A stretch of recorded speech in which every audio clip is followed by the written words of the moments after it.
Estamos em Vigia, aqui próximo ao museu da cidade, né? Museu da cidade de Vigia. E vamos olhar lá, saber um pouco da história de Vigia. Estamos a hora aqui, 4 horas da tarde. Né? Esse inverno aqui em Vigia, já em fim de temporada aqui pela região de Vigia.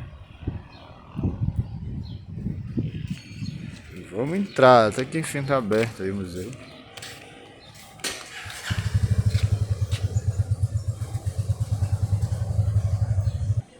Estamos no Museu de Vigia. Eu vou tentar resumir a história. A história de Vigia é muito rica. Aí olha aqui, tinha que ter o nosso tipiti lá do sítio aqui.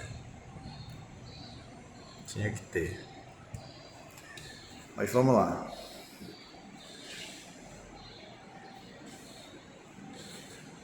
Povo originário. A história oficial do Brasil, de modo geral, foi documentada por não indígenas, dando aos nativos uma posição subjugada. Embora sempre presentes, de grande importância na formação do país, os povos originários aparecem apenas nos primeiros capítulos da colonização, na condição de cativos, guias do mato, remeiros, trabalhando nos engenhos como aliados de guerra contra invasores ou grupos rebeldes. Agora a gente vai entrar aqui no ponto. Vários redutos e etnias indígenas estiveram presentes nas terras da Vigia, como tucanos, maragueses e principalmente tupinambás, levando em conta achados arqueológicos ocasionais em comunidades com nomes de origem tupi. A tradição oral referencia a aldeia dos Uruitá, cujo líder o cacique chama-se Tauaparanaçu.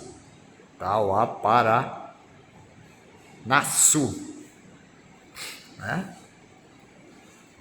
E o Jorge de Álamo, a elite colonial, explorava os indígenas nas lavouras, na produção de açúcar e nas construções. A campanha, que visava o aumento populacional, recomendava o casamento de colonos com nativos em 1705. A Câmara solicitou ao rei recursos para financiar uma tropa de resgate no fim de entrar nas aldeias e descer na Vigia 200 casais de indígenas para servir a comunidade. Até meados do século XVIII, a mão de obra escravizada, mas utilizada era indígena, apesar de já haver a importação de negros africanos. Então, um pouco aí da história da Vigia. Heranças culturais dos tupinambás. Termo tupi-guarani, significado descendente do primeiro homem. Este grupo habitava praticamente todo o litoral brasileiro, viveu em aldeias bem estruturadas e fortificadas, além de boas habilidades artesanais e em guerra. No processo colonial, muitas comunidades foram dizimadas ou se dissolveram por fugas e mortes, surgindo bandos seminômades. Ainda assim, conseguiram preservar muitos aspectos de suas tradições como forma de resistência cultural. Rituais antropofágicos, que é uma prática, era o hábito de comer carne humana, visto como canibalismo pelos colonizadores. A antropofagia, para esses indígenas, tinha sentido ritualístico. Né? E aqui tem uma série de documentos aqui, né?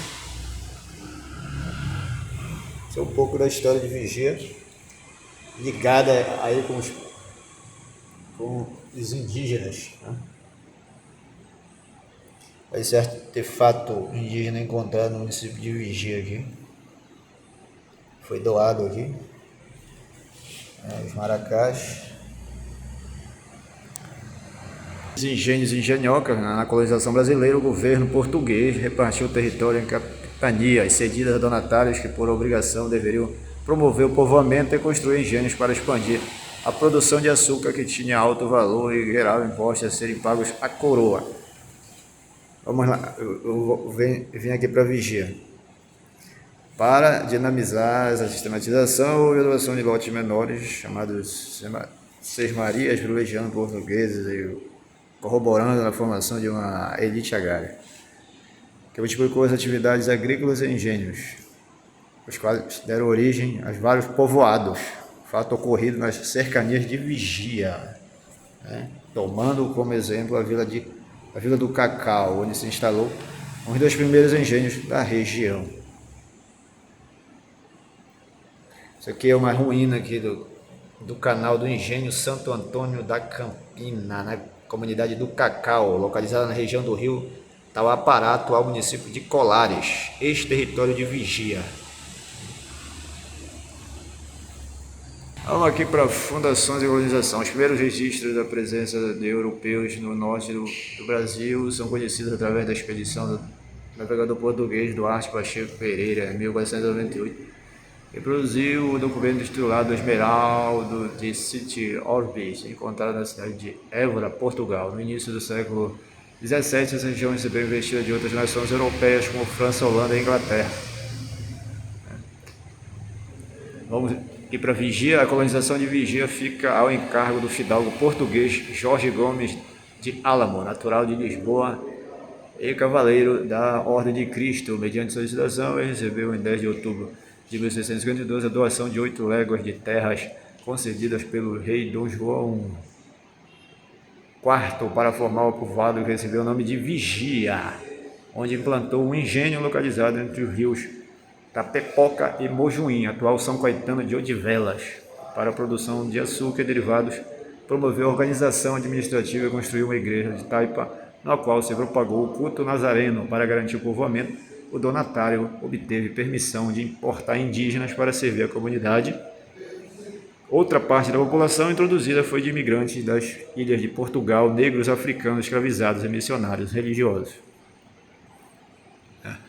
Ele também investiu em mineração de ouro e busca por pérolas no Maranhão, porém os negócios não deram retorno.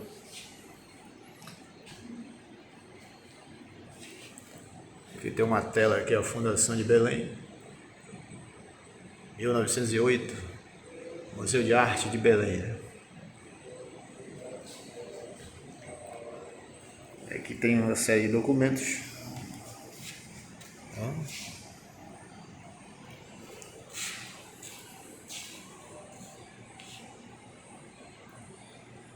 Esse aqui é o navegador Duarte Pacheco Pereira.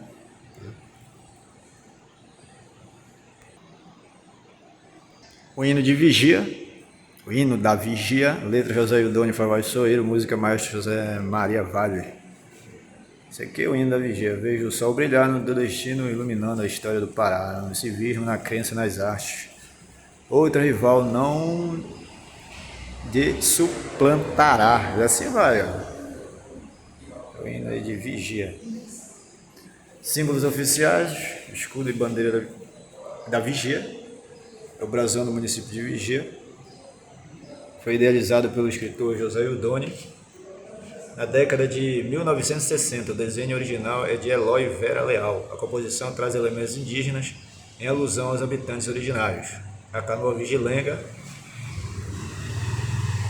e o mar representam a pesca e o heroísmo dos pescadores. O livro simboliza o saber e a tradição literária. A borda faz referência ao patrimônio arquitetônico. A moldura de ramos de café homenageia Francisco de Melo Palheta, que no século XVIII introduziu o grão no Brasil. Na faixa inferior há duas datas, 1613, ano da passagem do francês Daniel de Latouche pela região, e 1693, quando o povoado colonial foi elevado à categoria de vila.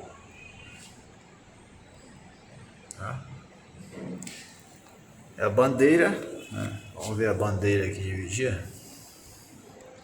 A bandeira tem um formato retangular, predominando a cor vermelha, representando o sangue derramado nos confrontos da Revolução Cabana em 1835. Aqui o centro histórico e território.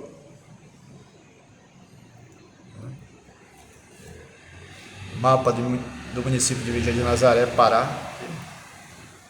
Vamos detalhar tudo aqui na medida do possível, né?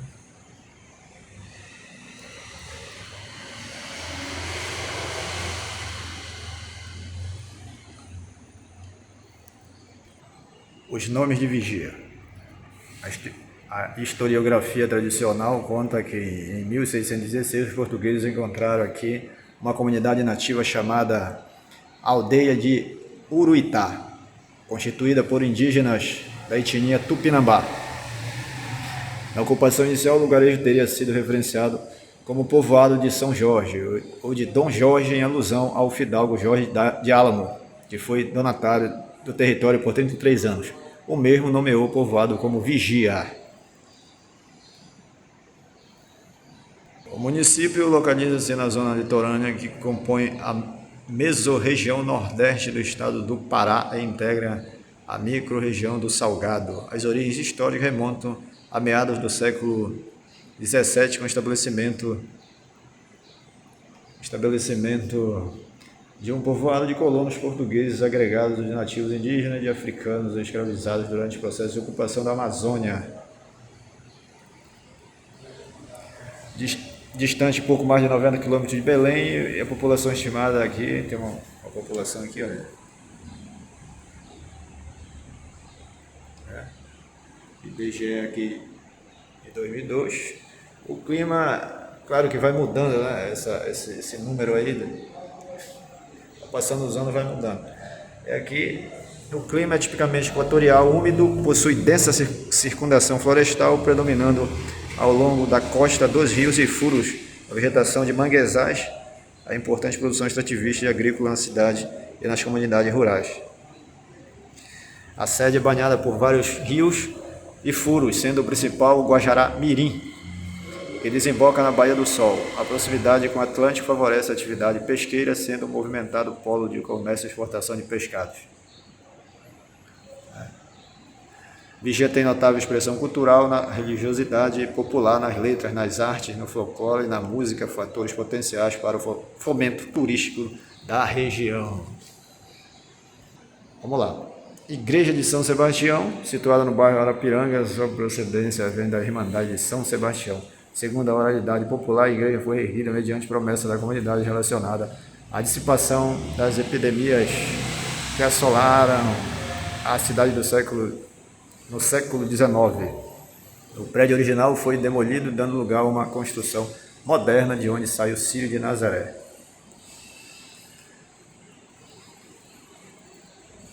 Ao lado da imagem de meados dos anos 50, quando houve a adição das torres da igreja durante o paroquiado do Monsenhor Faustino de Brito.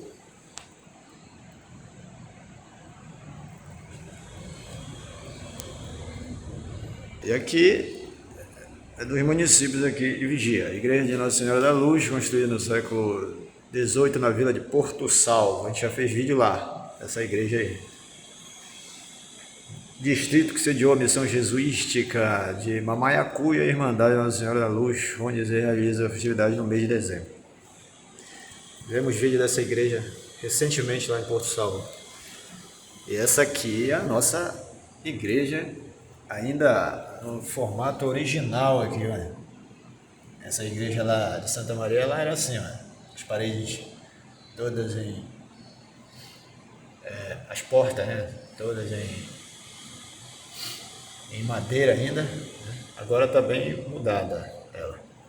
Então, a igreja de Santa Maria, construída no século XVIII na localidade de mesmo nome, situada às margens do rio Guarimã. O templo era parcialmente rebocado. Após uma reforma, o reboco da fachada foi removido e recebeu varandas e acabamentos das torres.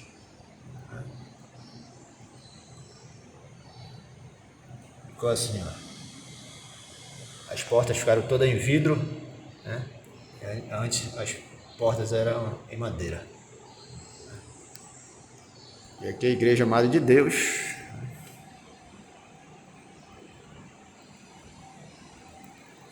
Construída na primeira metade do século XVIII para servir as atividades do Colégio da Missão Jesuítica Madre de Deus. No salão superior ministrava-se aulas de arquitetura, se destaca por ser um raro exemplar de igreja com varanda.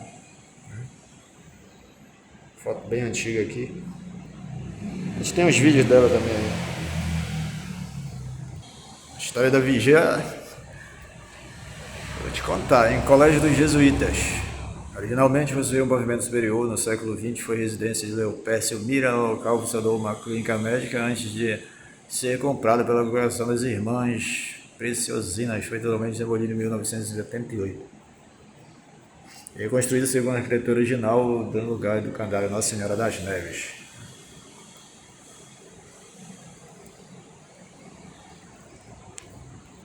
Igreja Bom Jesus, proveniente do século XVIII, construção de iniciativa popular para ser a matriz de Nazaré. Com a expulsão dos jesuítas, foram transferidas as atividades para a Madre de Deus, ficando esta abandonada por muitos anos. No século XX, parte de sua estrutura foi demolida e passou por adaptações. Essa aqui que eles chamam de igreja de pedra, né?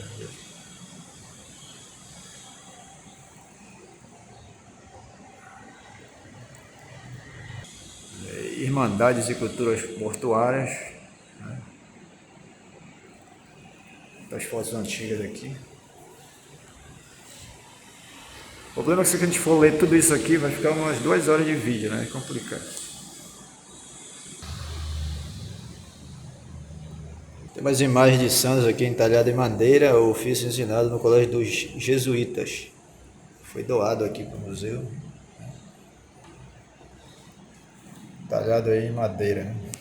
Patrimônio cultural. O catolicismo foi introduzido na Vigia pelos portugueses, que logo ergueram uma ermida de taipa dedicada a Nossa Senhora de Nazaré. Este culto popular foi fomentado pelas famílias locais, que passaram a realizar uma festividade anual da padroeira, a qual foi registrada pelo jesuíta superior José Ferreira em 1697, descrevendo o grande número de romeiros vindos de diversas localidades e a realização de procissões iluminadas por grandes velas chamadas de círio. É assim que começou o círio. Essas manifestações procedentes de uma religiosidade conduzida pelo povo tornava-se cada vez mais expressiva e amparada pelos missionários. Entretanto, devido à influência crescente deles e por representarem uma ameaça ao controle social português, foram expulsos do Brasil por ordem do ministro Marquês de Pombal em 1759. As missões do século XVIII deixaram na Vigília importantes legados e acervos sacros, além de templos como as igrejas Madre de Deus, Santa Maria de Nossa Senhora da Luz.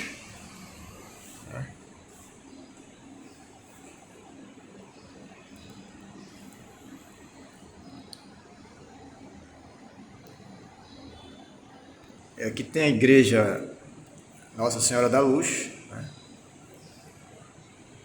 Na vila de Porto Salvo, antiga missão jesuítica de Mamaiacu. E detalhe da fachada de pedra da igreja da vila de Santa Maria do Guarimã.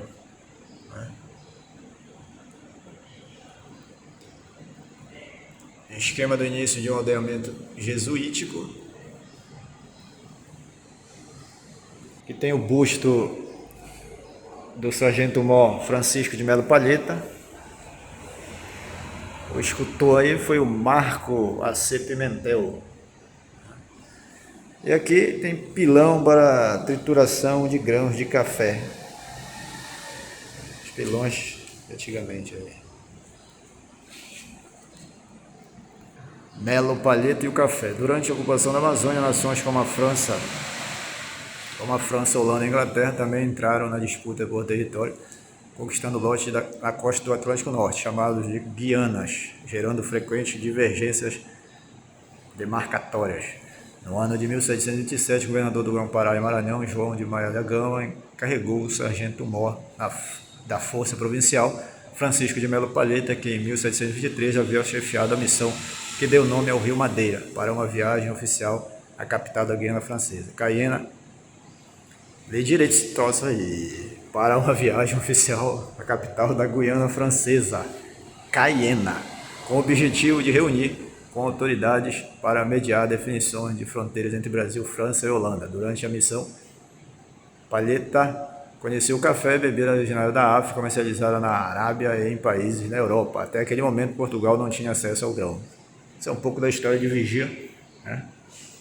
Após cumprir a missão diplomática, o militar teria embarcado de volta ao Pará, portanto, uma quantidade de sementes adquirida clandestinamente, havendo também a versão de ter sido presenteado pela esposa do governador Claude de Olivier, é um nome francês aí, palheta Claude, né? Deve ser Claude, governador, até onde eu estudei aqui, a esposa do governador Claude de Olivier, deve ser quem fala francês aí. Palheta enviou correspondência ao rei de Portugal relatando que trouxe 1000 e tantas frutas que entregou aos oficiais do Senado para que repartisse com os moradores. O documento ainda solicita 100 casais de escravos e 50 índios para trabalharem no cafezal em sua sesmaria, que ficava entre as bocas dos igarapés Arapijó e Guajará, na Vigia, onde viveu sua velhice. Contudo, é indefinida a sua naturalidade. Belo Palheta, né? Vamos que vamos aqui, a história de Vigia, a escravização negra. A introdução de africanos escravizados na Vigia ocorre ainda sob o domínio de Jorge Gomes de Álamo, por volta de 1673, mas o tráfico negreiro na região só se intensificaria no século seguinte, com a criação da Companhia de Comércio do Grão-Pará e Maranhão. No início dos anos 1700, a governabilidade da vila foi atribuída à Câmara, composta por vereadores portugueses, a um capitão-mor, agente militar nomeado pela coroa. O primeiro a ocupar esta função foi o português Pedro Cavaleiro, em 28 de julho de 1706, tomando posse da antiga residência de Álamo e dos escravos.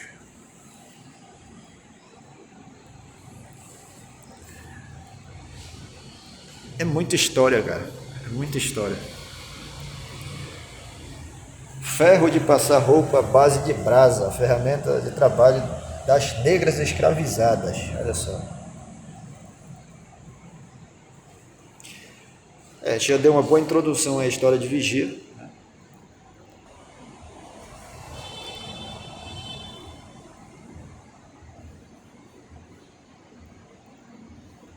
Canoa de tronco em miniatura aqui, técnica de origem indígena. E o paneiro. Aqui é um artefato de argila cozida para utilização doméstica. Então, essa seção aqui foi período colonial em Vigia. Vamos aqui para o período imperial. A Evolução Cabana. Vamos lá, ler um pouco aqui. Ainda que por algum momento a independência trouxesse esperança de avanço na conquista de direitos das classes menos favorecidas, logo se constatou que os privilégios políticos e econômicos continuariam nas mãos da elite portuguesa. Mestiços, negros e indígenas que carregavam rancor de anos de opressão e escravidão, aliado ao sentimento nacionalista, levantaram-se contra o regime instável do período regencial, em que o Brasil encontrava-se sem um imperador. Desencadeou-se então uma sequência de revoltas armadas em várias regiões do país. Agora a gente vem aqui para a Vigia. Os acontecimentos na capital repercutiram rapidamente na Vigia, agitando os ânimos da população. Em 1835, Vigia era uma vila, porém um lugar próspero para o comércio e principalmente para os senhores de terras, com predominância de portugueses que monopolizavam a política local e faziam fortunas à custa de trabalho escravo. Adversários do governador tinham tentado perturbar a ordem na Vigia a pretexto das notícias que se espalharam em Belém e que garantias constitucionais haviam sido suspensas, mas a Câmara local conseguiu conter o plano. Meses depois deram seus fatos que marcaram a história vigiense. A Revolução Cabana. Aqui, ó. Aqui tem as fontes consultadas aqui, ó.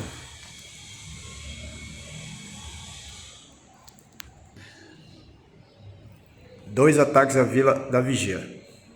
A gente vai dividir esse vídeo aqui, vai ficar muito comprido. Vai ficar muito longo o vídeo, né? Depois a gente volta aí.